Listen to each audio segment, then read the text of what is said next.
వస్తాం మన జీవితంలో భూమికి. గర్భము అంటే గర్భస్థానం అంటే అదొక భూమి లాంటిది అన్నమాట. తల్లి గర్భంలో నవమాసాలు మూసి తల్లి మనం వెళ్ళి తీసుకొస్తుంది. అటువంటి మనమే దేవాలయం యొక్క గర్భాలయం అంటారు. అందుకే గర్భాలయంలో ఒక పూజా విధానం కానీ అన్ని కూడా ఒక శాస్త్ర ప్రమాణంతో జరుగుతూ ఉంటాయి. అలా తల్లి మొదటిగా చిన్న కూతురు వలె, అందుకే అంటారు గడ్డాలు మీసాలు ఎంతమంది ఉన్నా ప్రయోజనం లేదంటే ఇంట్లో ఆడపిల్ల ఖచ్చితంగా ఇంట్లో పుట్టాలంటారు. కానీ అందరికీ అదృష్టం కలిసి వస్తుందా అంటే అది దైవ ఇచ్చ. నేనేం చెప్పలేదు, ఎందుకంటే భగవంతుడు ఎలా అనుగ్రహిస్తాడో తెలియదు, లోపల ఎవరు ఉంటారో తెలియదు, వాడు వచ్చిన తర్వాత ఎలా చూస్తారో కూడా మనకు తెలియదు. కాబట్టి అందుకే మనం ఇంట్లో ఎవరన్నా సరే మగవాళ్ళు ఎంతమంది పుట్టినా కూడా ఆడపిల్ల పుట్టాలని భగవంతుని కోరుకోవాలంటాము.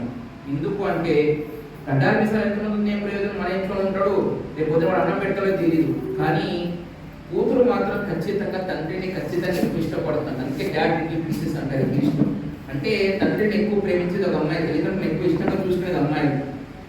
కన్యాదానం చేసేటప్పుడు కూడా ఒక మాట చెప్తారు, ఏమనంటే మన తాత ఉంటారు, మా తల్లిదండ్రులు వాళ్ళ తల్లిదండ్రులతో పాటు ఎవరైతే నరకంలో ఉన్నారో వారు నరకం నుంచి ఉద్వాసని శాశ్వతమైనటువంటి బ్రహ్మలోకం ప్రాప్తించాలి అని కన్యాదానం చేసేటప్పుడు అక్కడ సంకల్పం చెప్పడం జరుగుతుంది. మీరు వెళ్తూనే ఉంటారు కదా, ఎన్నో పెళ్లిలో మీరు వింటే మహాసంకల్పంలో చెప్పడం జరుగుతుంది.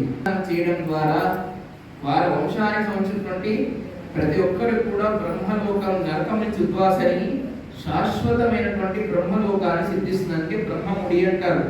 బ్రహ్మదేవుడు నిర్ణయిస్తాడయా నీ పెళ్లిని, ఎక్కడ అమ్మాయిని ఎక్కడ తీసుకొచ్చి కడతాడు ఎవరికి తెలియదు, మనకే తెలియదంట. పక్కనే ఉంటుంది మనకు తెలియదు, వెతుక్కోలేదు. కానీ చుట్టూ తిరిగి మనం అక్కడికే వస్తాం.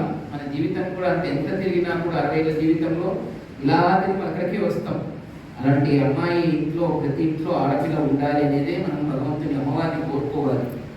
ఆ అమ్మవారిని దసరా నవరాత్రుల్లో మొదటి రోజు చిన్నపిల్లలకి కాళ్ళకి పసుపు రాసి పూజ చేయడం ద్వారా సాక్షాత్ బాలా త్రిపుర సుందరి అమ్మవారిని పూజించినంత ఫలితం మనకు వస్తుందన్నమాట. అటువంటి విజయం అంటే అమ్మవారు చిన్నగా బాల రూపంలో వెలిగి తిరిగి రాజరాజేశ్వరి అలంకారంతో ఈ ఉత్సవాలు అనేవి పూర్తవుతాయి. ఆ తర్వాత ఏం చేస్తాం, అమ్మవారి నిమజ్జనం చేస్తాం. దేవాలయాల్లో అయితే అమ్మవారి ఘటాన్ని నీళ్ళలో ఉపాసన చేసి సంప్రోక్షణ పూజా కార్యక్రమాలన్నీ చేస్తాం. అంటే ఏది కూడా శాశ్వతం కాదు.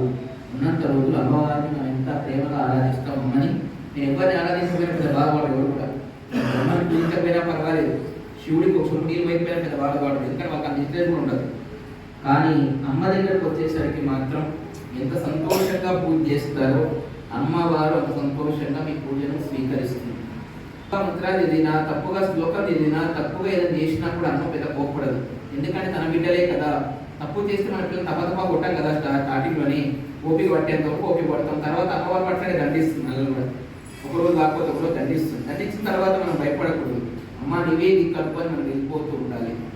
కాబట్టి అటువంటి అమ్మవారి నవరాత్రుల్లో ఈరోజు బాలా త్రిపుర సుందరి అమ్మవారిగా చిన్న పాపవలి అమ్మవారు చూడండి ఎంత మనోహరంగా ఆ యొక్క వస్త్రాన్ని ధరించి సాక్షాత్తు విజయవాడ కనకదుర్గ అమ్మవారు బాలా త్రిపుర సుందరి అమ్మవారిగా ఇక్కడ వచ్చి కూర్చొని మన పూజలు అందుకున్నట్టు లేదు. ఆ భావన చూసిన వారు తెలుస్తుంది. దయచేసి ఈ పూజా కార్యక్రమం అయ్యేంత వరకు మీ ఫోన్లన్నీ సైలెంట్లో పెట్టారు. మీ మనస్సు విజయవంతం కావడానికి మా వంతు కృషిగా మంచిర్యాల జిల్లానే కాకుండా పక్కన ఉన్నటువంటి ఆసిఫాబాద్ గోదావరిఖని జిల్లాలో కూడా వారు రమ్మన్నట్లయితే వాహనం తీసుకొని వెళ్ళి అందరినీ ఆహ్వానించి ఈ యొక్క ధ్యాన మాయాగం విజయవంతం కావడానికి అందరికంటే ముందుంటామని మేము ఈ సభాముఖంగా తెలియపరుస్తున్నాము. అదేవిధంగా ఈ యొక్క జూమ్ సెషన్లో మేము కోరింది ఏమంటే ఈ 11 రోజుల కార్యక్రమాన్ని మనకు ముందుగా అందించాలని మా యొక్క విన్నపం. వాట్సాప్ మినిట్ వాట్సాప్ వస్తుంది సార్, అంత టెక్నాలజీ ఇప్పుడు చేశాం, ప్రోగ్రామ్తో చెప్తాం. Thank you sir. మరి అదేవిధంగా మన పిఎస్ఎస్ఎఫ్ అక్కడికి వచ్చే దారిలో కొద్దిగా తండా దగ్గర నుండి ఆంజనేయుడు ఏ విధంగా అయితే సహాయం చేసి విజయవంతంగా నెరవేర్చిందో కార్యాన్ని మేము కూడా అదే విధంగా నెరవేర్చడానికి సిద్ధంగా ఉన్నామని తెలియజేస్తున్నాము.